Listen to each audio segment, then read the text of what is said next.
Hello, I'm Kelly DuMar. I'm so glad you are here with us tonight for Grandmother as Muse, our feature for the Journal of Expressive Writing monthly open mic. We're a little early this month in May.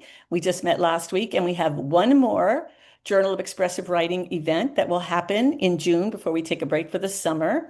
The poet Catherine Streisick is going to be our feature in June, and Jen will be opening registration for that pretty soon, but it's still a little bit early.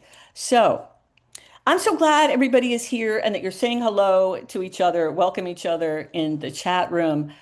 We will be having, after our readings tonight from our features, of course, our open mic. And we ask that if you're here for the open mic, for Katerina Conan, who helps us behind the scenes in getting you spotlit for your turn in the open mic, if you would make sure, if you signed up for the open mic, make sure of two things: that your little Hollywood square has the name you signed up in. So if you popped onto your husband's video account or your son's video account, your sister's video account, whatever happened, we need to see your name so that Katerina can find you. And you can always direct message Katerina Conan if she's left you out of the lineup by accident or if you need to tell her something. So please contact Katerina Conan directly about any question you have about the open mic.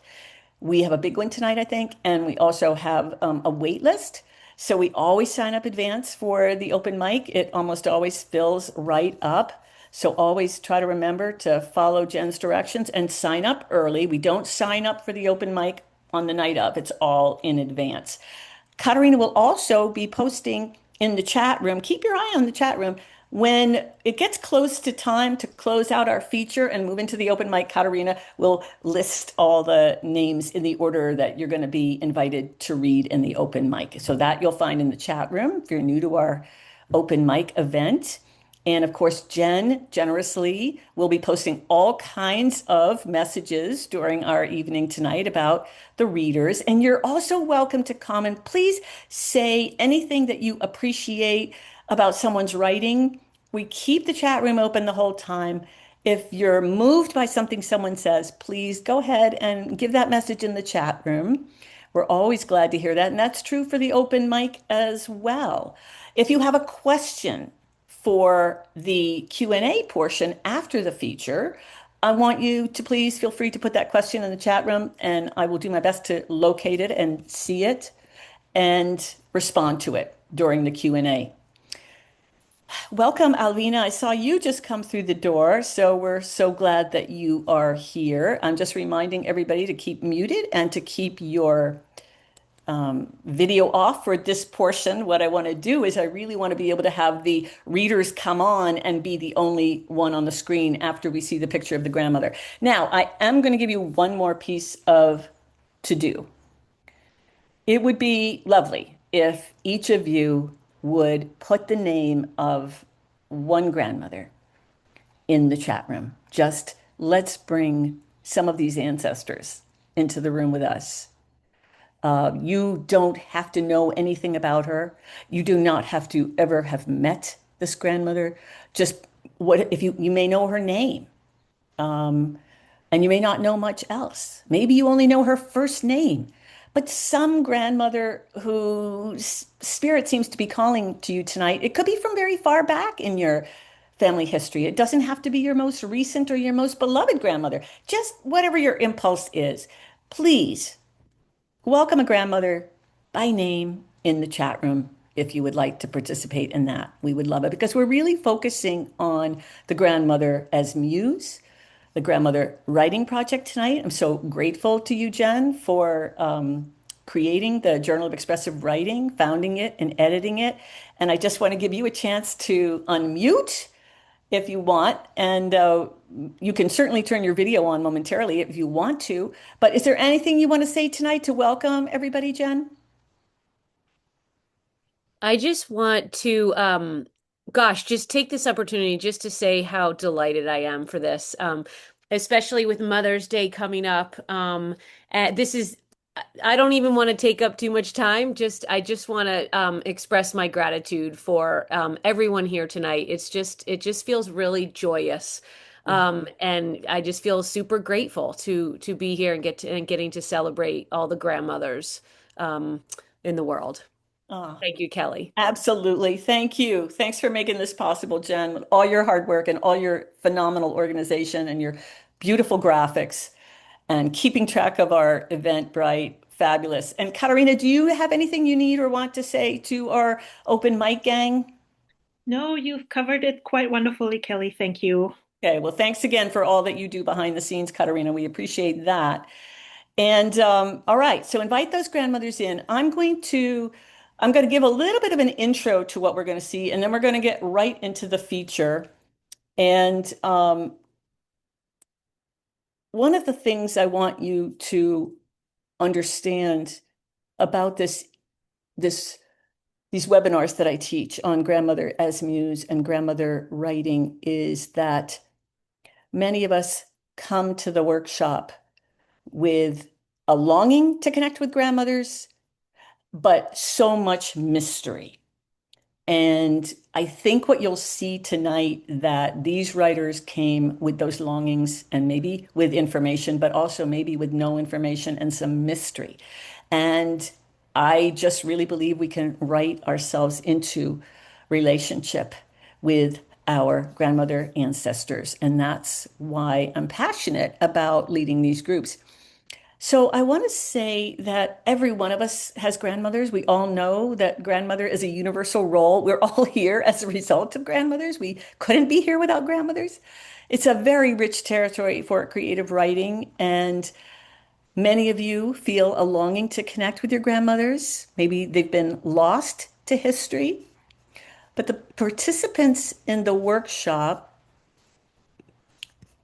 Hold on, I lost my place there for a second. The participants in the workshop are writers from diverse cultural backgrounds who've explored challenges of writing past stereotypes and breaking historical silences. That's a big part of what we're trying to do in the grandmother workshops. These writers have probed traumatic family histories, some of them, and discovered healing and connection to lost ancestors. These writers have given voice to underappreciated women while writing about their grandmother's labor, paid and unpaid, and their grandmother's unique talents, their personal histories, and their legacies. These writers have written elegies and compelling stories, including fiction inspired by their grandmother's lives of strength and resilience, beauty and tragedy. So, these readers that we have in our lineup tonight will share new writing from prompts inspired by their a lot of personal photos, but not exclusively personal photos. Also, heirlooms, objects, found documents. You'll see an example of one of those tonight. Death certificates, immigration papers, as well as just memory and family stories, oral histories. In my workshops, the impact of grandmothers on our identity and our relationships, our family history emerges. Writers discover you can write yourself into relationship with your grandmother ancestors, even those you've wondered about and never met. So I'm really excited tonight to feature these writers, and I want to encourage you. I know some of you have brought for the open mic grandmother writing already, and we'll be delighted to see that. But I want you to be thinking as you listen to these writers if maybe there's a new idea for you about your grandmother. Something clicks for you, maybe that you hadn't understood before, you hadn't seen before. So just be aware of as you're listening to these writers when and if that happens. So I'm going to share my keynote, and then I'm going to go dark myself. And I want to show you that this is our lineup. In case you came here to see, you got a favorite person you came here to see. Barbara Krasner is going to read Salt, and then Catherine Lee Hamilton, The Blessing of a Name, and then Jerry Gutwain, Horrell, and Evelyn Asher, Bubba Goldie, I hope I said that right, Robin Stein, Grandma Sarah's Letter, Lila Feldman, Mary Lee Ona, Jerry again, Gutwain, her party girl, Laura Engel is reading Grammy Luella and Grandma Effie, Different as Roses and Cigarettes, January 24th, 1948. Barbara Krasner, You Whispered Through Your Death Certificate, and Greta Sashida, I Am Teresa. Now, let me turn off my personal video. And now you should just be seeing. Tell me, Jen, are you just seeing my keynote Grandmother is Muse project? Yes. Great. Okay, great. This is how, No, I'm seeing the rundown. I don't see the picture. yeah, I haven't showed it yet. I want you Okay. to see the rundown. Okay, thank you. Okay, so I'm going to show you the picture in a minute. All right. And so what I'm going to do is I'm going to show the picture of the grandmother that if we have them, if the writer provided. And then after you have a glance or two at this grandmother, you have a chance to look at her, oh, maybe 15 seconds, then the writer, Barbara, of course, is first. Turn on your video. Katarina, you make sure that she gets a spotlight and I'll turn off the share screen so that we should just be able to see Barbara. Is that good for you, Katarina? That should work. Okay, great. Excellent. All right. So, first up, please welcome Barbara Krasner for Salt.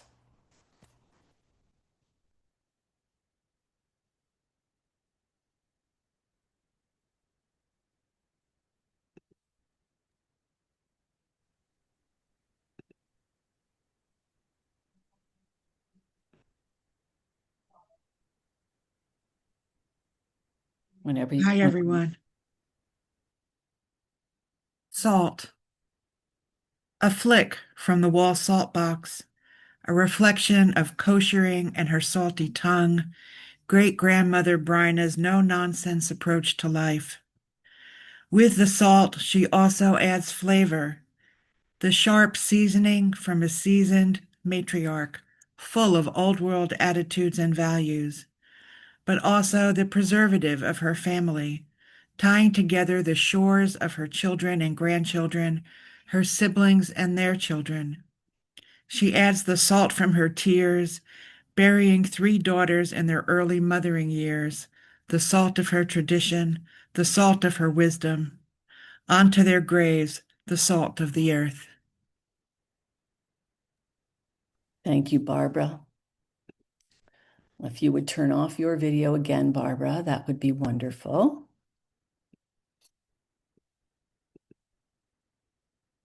And now we have the blessing of a name, Catherine Lee Hamilton.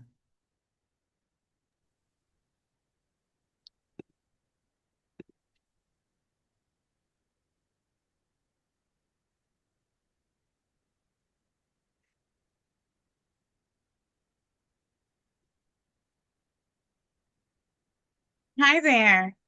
My name is Catherine Lee Hamilton, and thank you for letting me read to you tonight.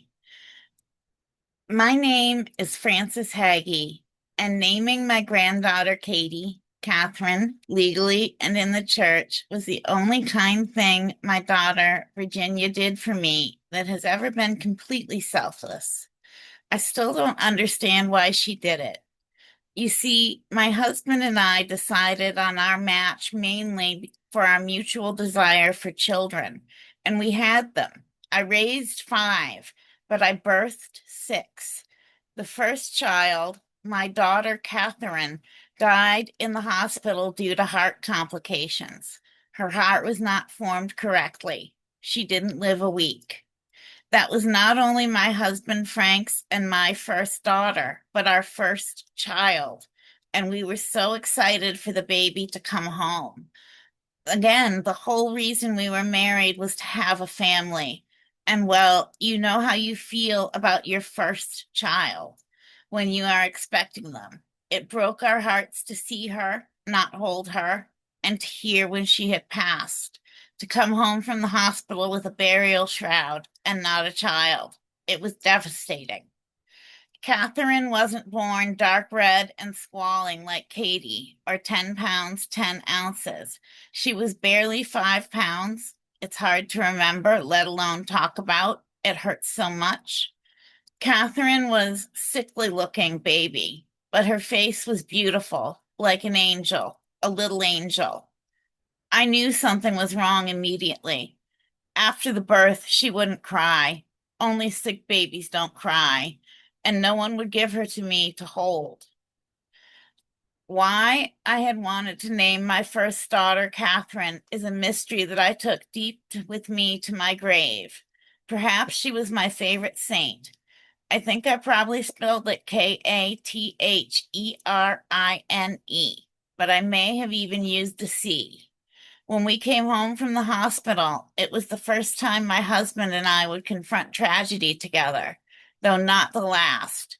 We tried to keep stiff upper lips, but my delivery had been bad, and what you call postpartum was terrible. So my mother kept me in the bedroom for a month, laying in. I was haunted in that respite, not knowing if my Catherine had been baptized before she died or not. Frank had to clean up everything we had set up for the baby. I could see him being stoic, but there were tears in his eyes as he put the bassinet away. Late in her pregnancy, Virginia told me she was naming her baby Catherine, but that Russ insisted on a different spelling, Kathryn. Virginia was naming her for my Catherine, for me, and I was delighted and moved to tears.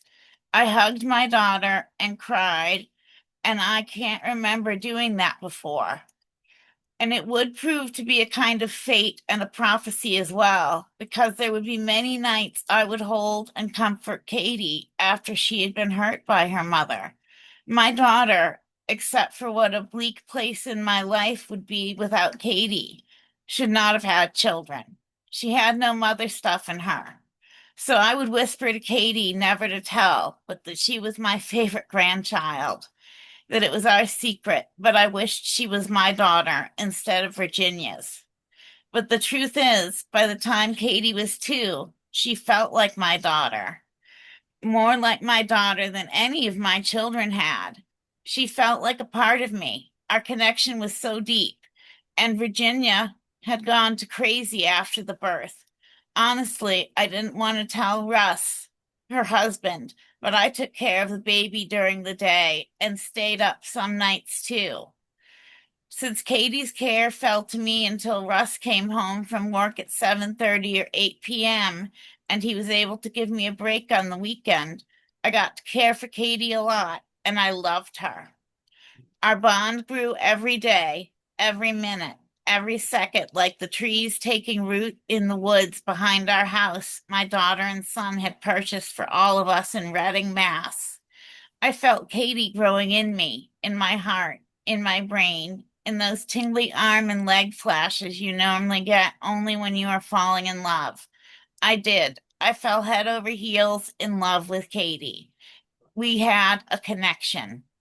Was it because I used my own holy water to consecrate her to the Catholic Church the night she came home from the hospital when the rest of the house was sleeping? She was only 5 days old, and her soul needed protection from evil that only holy water from Lourdes could provide. And we are good Catholics, my daughter and I. We each have a bottle. Every good Catholic woman has a bottle of holy water from Lourdes somewhere.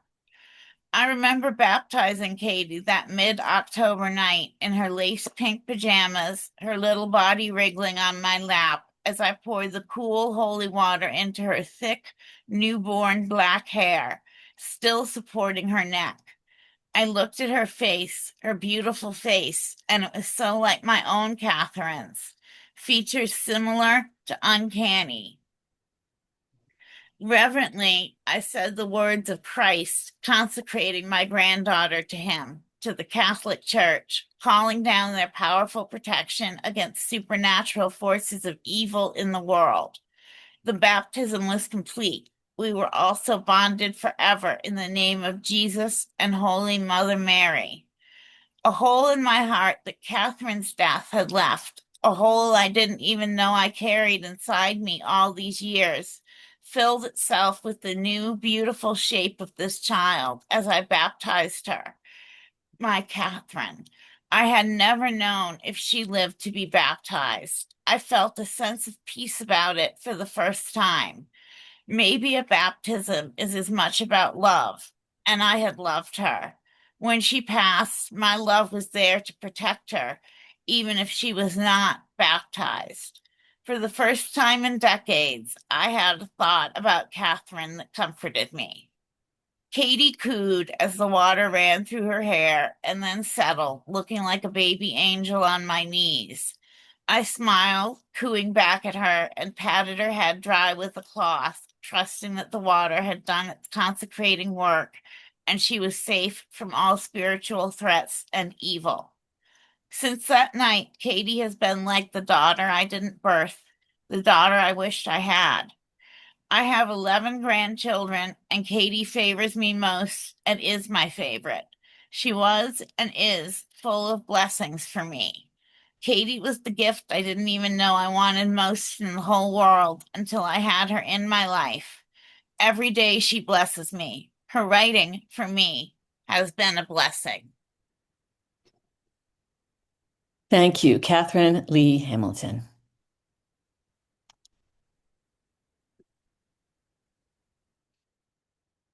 And next up, we have Quarrel by Jerry Gutwain.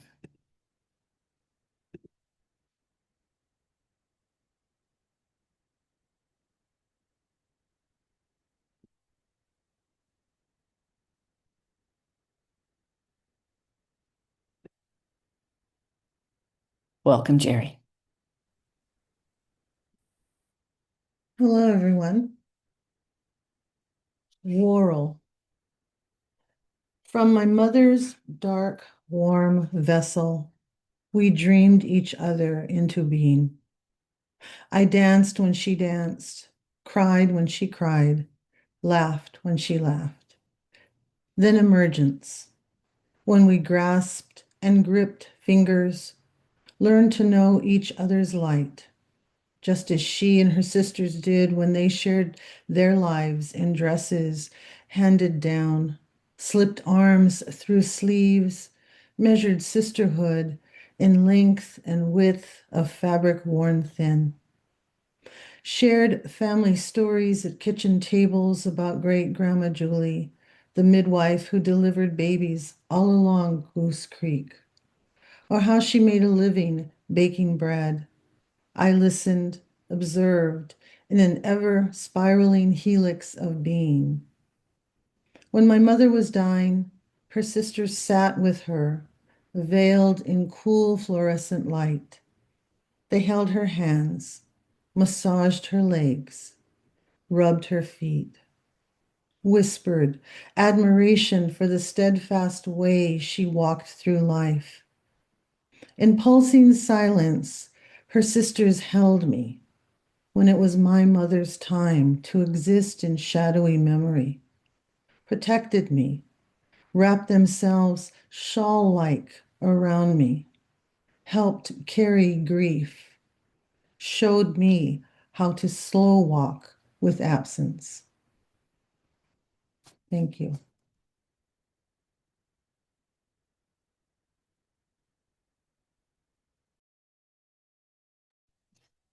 Thank you, Jerry Gutwain. And Evelyn Asher is up next with Baba Goldie.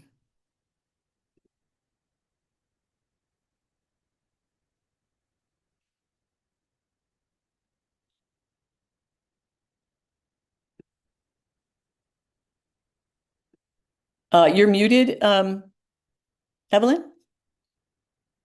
Welcome, Evelyn Asher. Hello, everyone. Bubby Goldie. Billy, Jeffrey, Jimmy, and Joel are nearly 80 years of age. Gordon, the doctor, told Bill he weighs 115 pounds. Jeffrey, so like Ronnie when it comes to women, your Shayna Engel, is a legal expert for CNN. The twins, now gone 6 years, caused alarms throughout decades that made me shudder and retreat further into my shell, yet they were devoted to our parents. In mom's eyes, they could do no wrong. After Merv passed away and Mimi could no longer live at home, Roz made patagella and every favorite recipe of yours. She would pack her car and head to Ron's to share family memories in his beloved home in Boca. Roz's Michelle must have your candlesticks, hairbrushes, chisels, and recipes. I feel like I never existed, although I was named after your sister. Mom must have felt the same way in your house.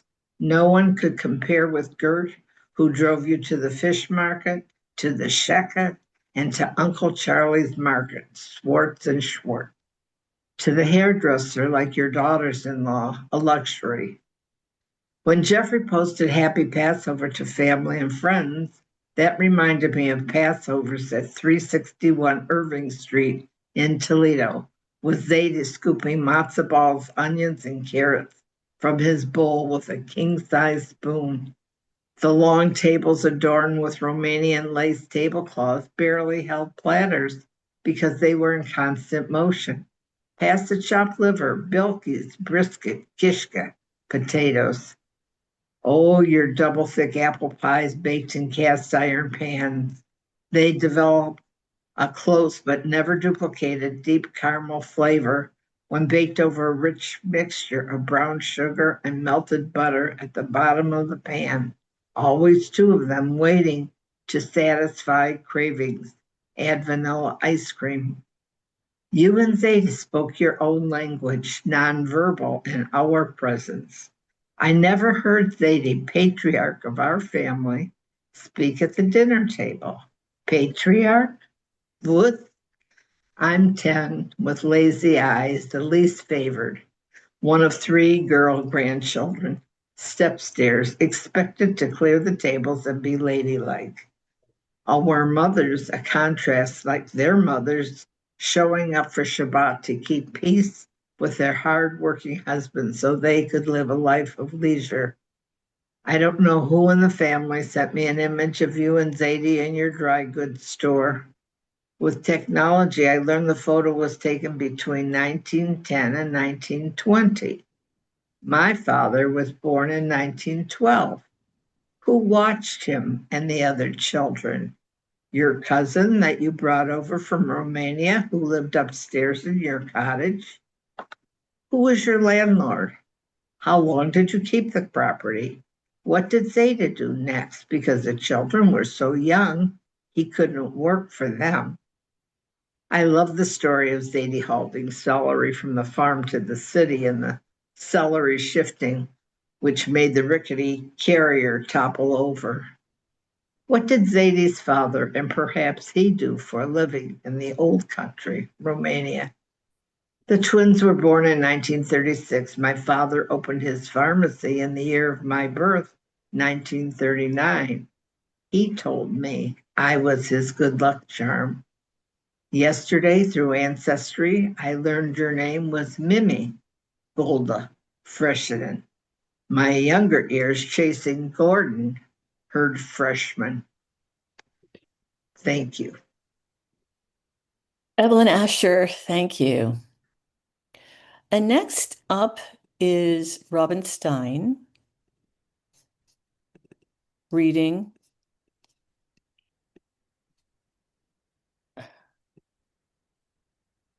Grandma Sarah's letter.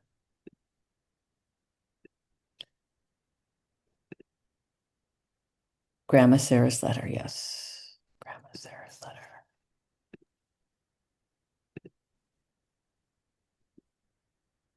Good evening, everybody. This is Grandma Sarah's letter to my grandchildren. I was one of 13 children born to a poor Jewish family in the Hungarian city of Siget on the Romanian border. I had blue eyes and thick, wavy chestnut hair, and I carried myself with confidence and grace. At our synagogue, I caught the eye of a young man named Joseph. He was tall and dark and wore high leather boots. His family was rich, and his parents did not want him to pursue me or marry me. But Joseph followed his heart. He wanted to go to America and start a new life with me. So when I turned 18, we came on a large ship to New York City with some of our brothers and sisters. We believed that the streets of America would be paved with gold. We didn't speak one word of English, only Hungarian and Yiddish. Life was hard. Joseph found work in the fur trade in Manhattan. He cut and sewed pelts to make fancy coats for rich women. He was allowed to bring home fur coats for me if they had an imperfection and could not be sold. There we were in a one-bedroom apartment in the Bronx, not much furniture, no automobile, and an uncertain future.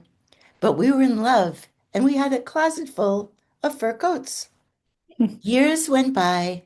We had 2 daughters and bought a piano and a roll-top desk. I placed mirrors all over the small apartment.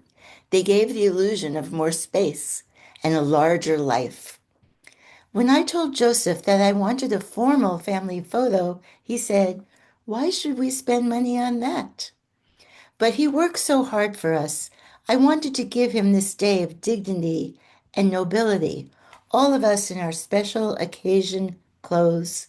And now that day is here. Lorraine, my older daughter, says, "But we won't look like ourselves, will we? Who will see this picture? Who is it for?" I don't answer her. I just want to enjoy this session. I look directly into the camera. I feel the cool pearls around my neck. My watch ticks away. Time is fleeting. Joseph clears his throat. He's still annoyed with me for suggesting that we spend money on this professional photograph. It's not as if we have money to throw around. Millicent, our younger daughter, makes rustling sounds with her dress. She loves to dress up and show off her clothes. Lorraine would rather be home reading a book. She can't wait to yank the white bow from her curls. The photographer says, "Smile, but not too much. Look at this painting of a meadow, green grass, blue sky. Imagine the birds singing. Pretend you are there." I picture the house of my childhood. I hear the wind in the trees. But we are not in that house. We are in an old brick building on the second floor. Trucks rumble by, and an elevator creaks in the hallway. And yet we all have a faraway look in our eyes, as if we have moved outside our bodies, outside this room on bustling Allerton Avenue, with its butcher shops and pharmacies and bakeries.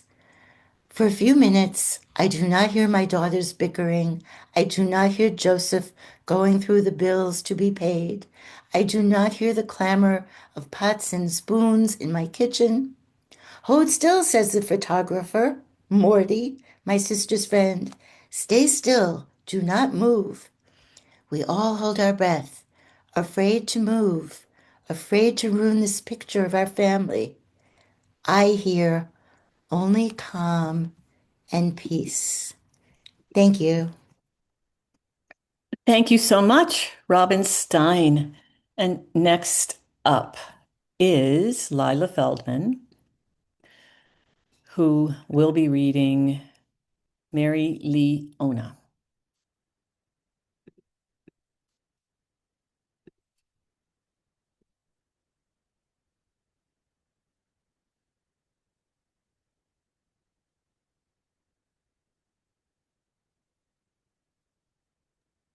Lila, you might have to turn your microphone on. Okay, sorry about that. Welcome, Lila. Hi. Mary Leona. Whenever I visited my Aunt Martha, I always saw a picture on the wall of a girl about 12 years of age. She had dark locks of hair, fair skin, and dark eyes which stared intently into the camera, and a plaid dress. It had been told to me who she was, but I never remembered. She was another ancestor amongst many, whose names and faces I had not yet put into a mental index. In some recent reading of family history, I discovered that her name was Mary Leona Carwell, the older sister of my great-grandmother, Maud Lillian Carwell Anderson, or Maw as she was called by her grandchildren. Mary Leona was the eldest child born to Robert E. Lee and Sarah Hutman Carwell. Followed by her was a baby that died in infancy, then Maud Lillian, then Charlie, followed by 4 others. When she was 12 years old, Mary Leona contracted diphtheria and died. She and her siblings had been playing at the home of some other children from a local family who had a child recovering from the disease, and Mary Leona contracted it too. The portrait had been taken just a few months before she died. Sorry, got lost there. She was much loved and cherished by her parents as their first child. Once she died, Maud became the oldest child in the family by default. Corynebacterium diphtheria is a bacterial infection of the respiratory tract. It forms a gray film or pseudomembrane over the throat and tonsils. It clings so tightly to the oral mucosa that trying to remove it could cause the throat to bleed. Eventually, the disease worsens and takes over the body, possibly even causing cardiac and nerve damage.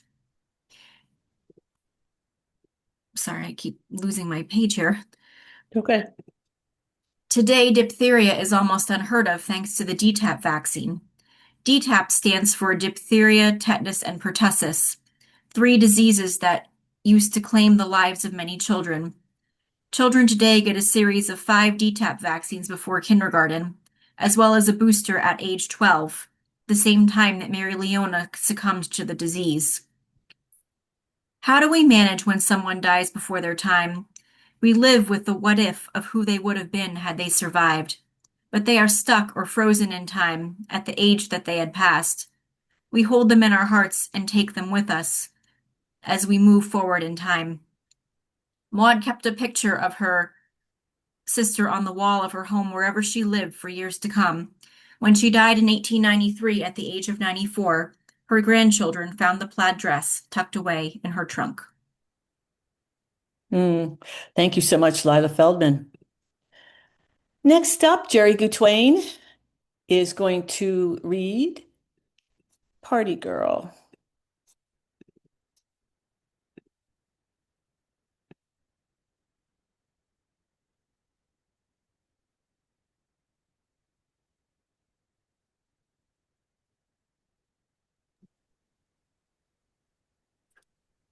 Hello again. The Grandma Sarah I knew did not resemble the woman in her wedding photograph. She was not demure. There are a few memories I hold dear in my heart about my grandma because she had such a volatile relationship with my mother. They did not like each other. Maybe it was because we lived with grandma and there wasn't enough room for 2 mother figures in one house. Maybe it was because she carried a vivacious attitude toward life in her 4'11" frame. She loved to put on her peep-toe heels, powder her face, rouge her cheeks, brighten her lips with red lipstick before heading out the door with her sister Josephine on a Saturday evening to enjoy a festive time at a cantina in Juarez. Yes, my Mexican grandmother was a party girl. She was widowed in her 50s, so that gave her plenty of time to warm up her dancing shoes. By the time I came along, she was well into her life as a single woman. She intrigued me. To this day, I relish the memories of her getting ready for her Saturday night evenings. I loved watching how she laid out her stockings and dress on the bed while she almost danced around her bedroom in her full white slip. I watched her attentively. I learned where to spritz perfume on myself. The pungent, sweet scent of evening in Paris clings to my memory. After she'd leave, I'd squeeze her perfume atomizer, the kind with the little silver ball attached to the vial, and dramatically squirt behind my ears or on my wrists. At that time, I never understood why she needed perfume, and now I don't even want to think about why she wanted the back of her ears or wrists to smell sweet. One time, before she left, she asked me if the seams of her stockings on the back of her legs were straight.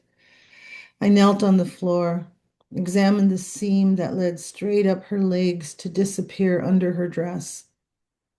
With her perfectly applied lipstick, rosy cheeks, and purse hanging from the crook of her arm, she'd wave goodbye, cha-cha into the night, the screen door slamming behind her. Thank you. Thank you, Jerry Gutwain. Next up is going to be Laura Engel. And Laura Engel is going to read Grammy Luella and Grandma Effie, Different as Roses and Cigarettes, January 24th, 1948. Thank you very much. Grammy Luella and Grandma Effie, Different as Roses and Cigarettes, January 24th, 1948. The wedding day had arrived. For the last month, Luella had worked her tail off, making everything perfect. The house on Cueva Street was filling up with family and women friends eager to help Luella. She excused herself to get dressed. Peering at herself in her full-length mirror, she pulled on the simple dark blue dress she had sewn for herself. She had taken a vivid red rose from the vase on the cake table, and now she pinned it on the intricate white crocheted collar that graced the dress.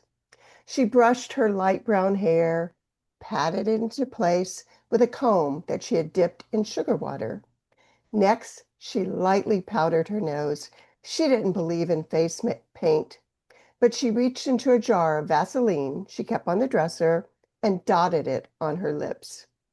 And then she said a little prayer out loud. Please, God, let it all go well. I pray that the bride's family behaves today. She sighed and pasted on a smile, happy that she looked the proper mother of the groom, her son, Billy. Turning from the mirror, she tied a crisp, clean apron over her dress and hurried back to the kitchen to finish the wedding preparations.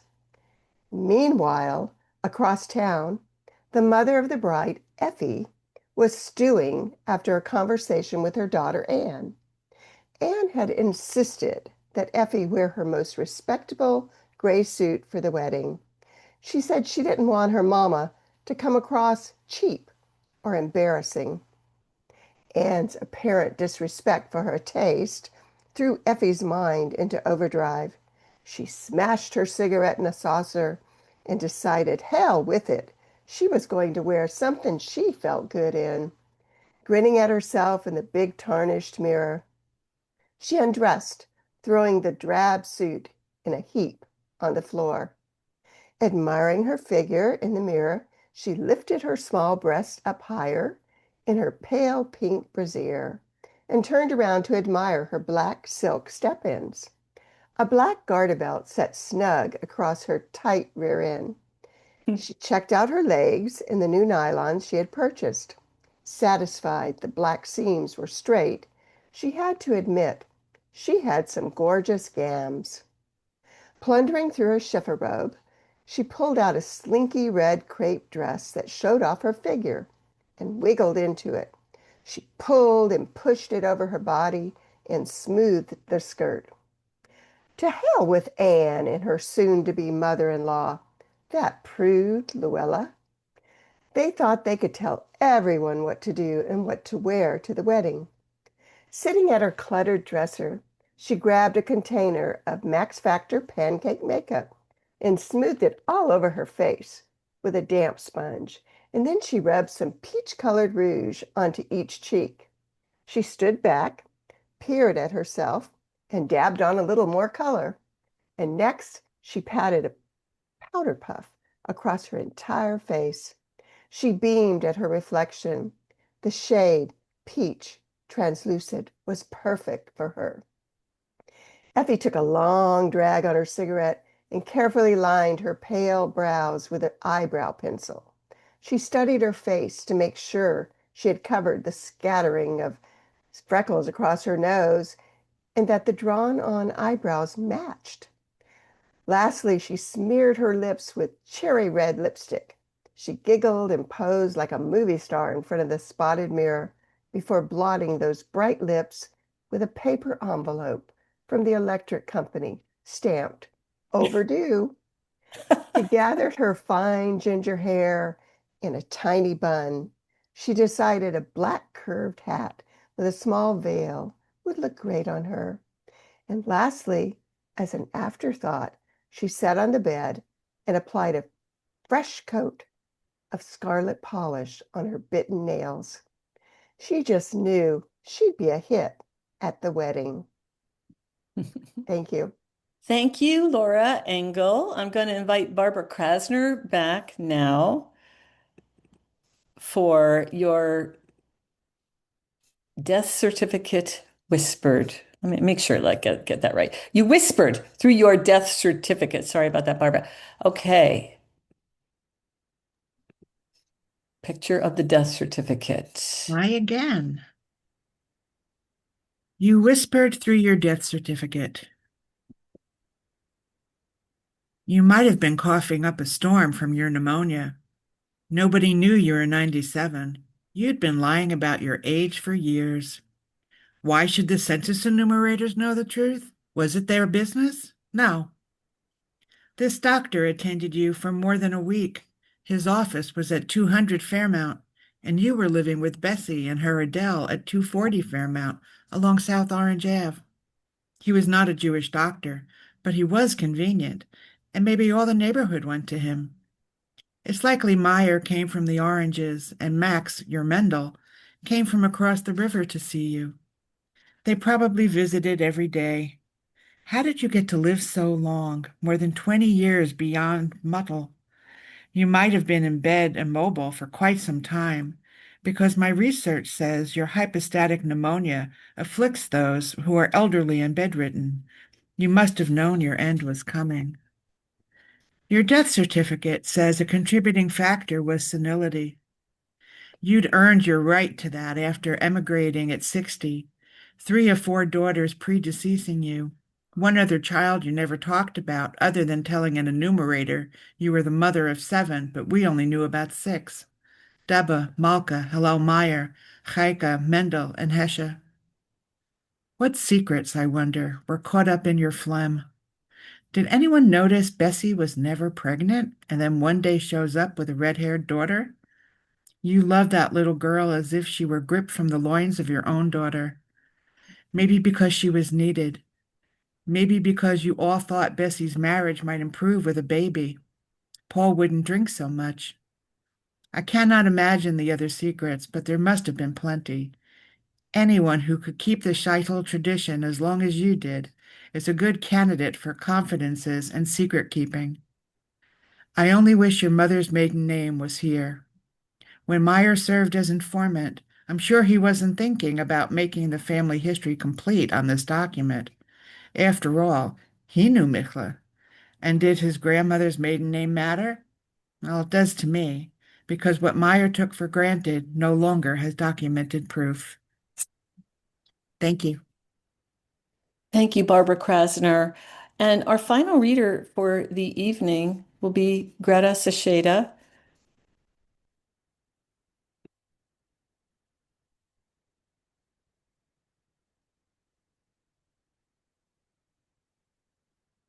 And the title is I Am Teresa.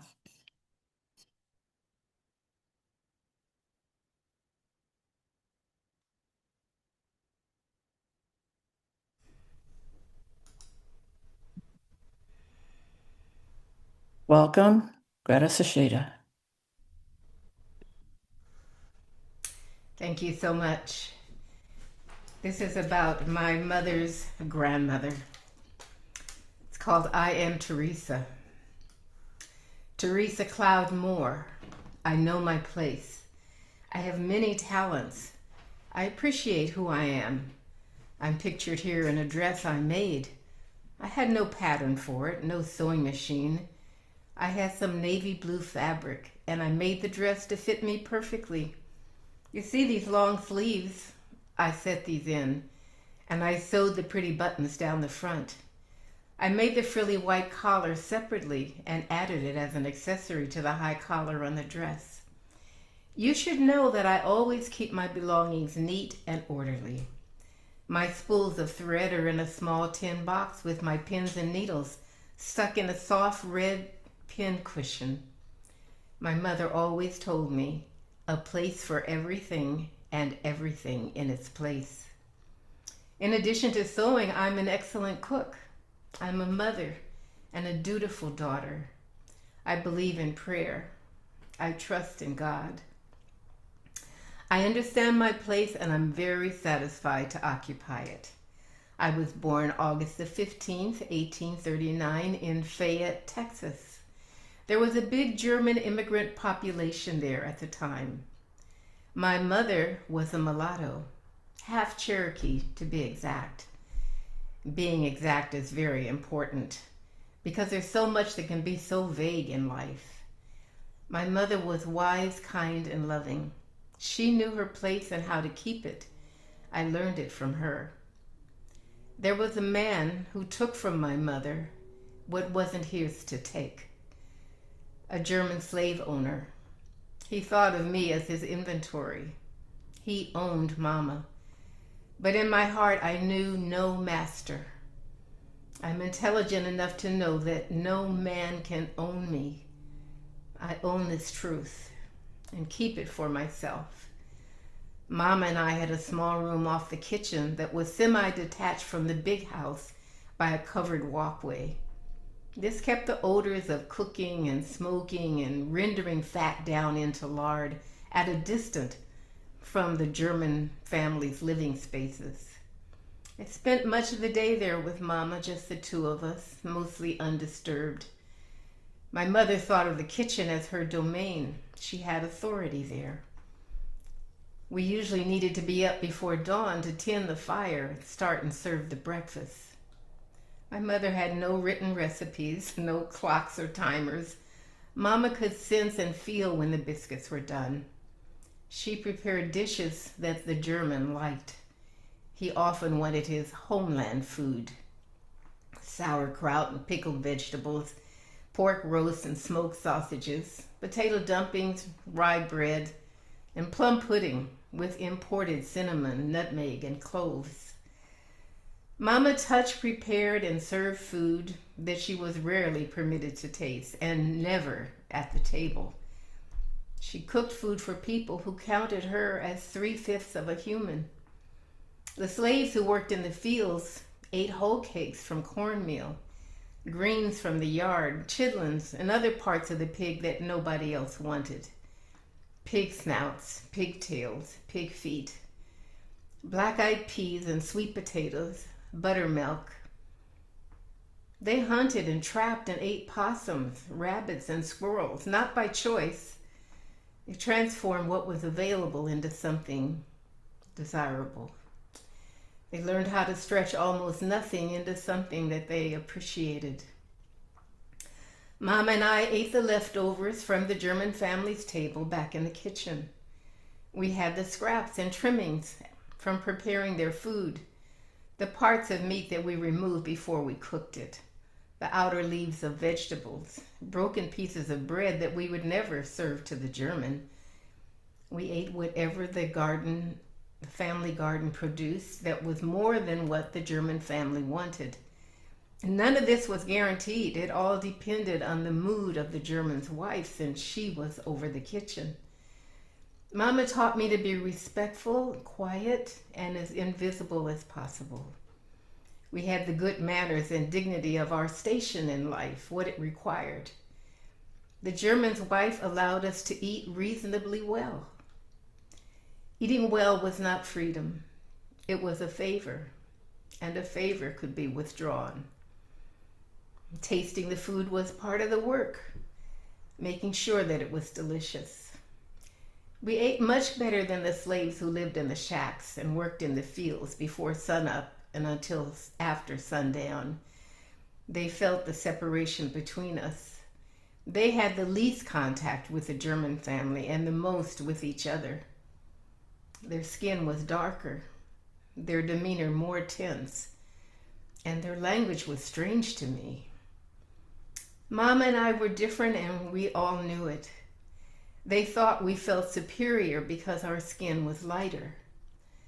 But still, when she could, Mama slipped whatever extra scraps we had to them. It was her way of saying we were in this together. Mama's kitchen was like a school for me. A lot of knowledge can't come from books. The kitchen was one of those few places where learning could be passed and shared through practice and watching and listening. In the kitchen, my mother taught me important things about life and how to live it. Mama wasn't allowed to be recognized as a mother, a teacher, or a keeper of knowledge. But Mama taught me about plant medicine and tonics, what herbs could cure a fever and stop a stomachache. She taught me how to read the German's mind before entering a room and how to make myself useful without making myself too visible. She taught me how to communicate without words, with just a look, a silence, or the particular way I put a dish on the table. How to tell who in the house could be trusted and who could not. How to grieve without looking like you were grieving. She taught me how to endure, how to survive, and how to do it with a sense of pride. How the sky, the wind, and the behavior of jackrabbits could tell you what was coming. How to honor those who came before us and how they were still with us. How to pray and how to stay whole inside when everything outside is falling apart. How to love a child who might be sold away from you without a moment's notice. Mama shared her love with me and her prayers. She gathered her power and passed it on right there in her kitchen. Thank you. Thank you, Greta Sacheda.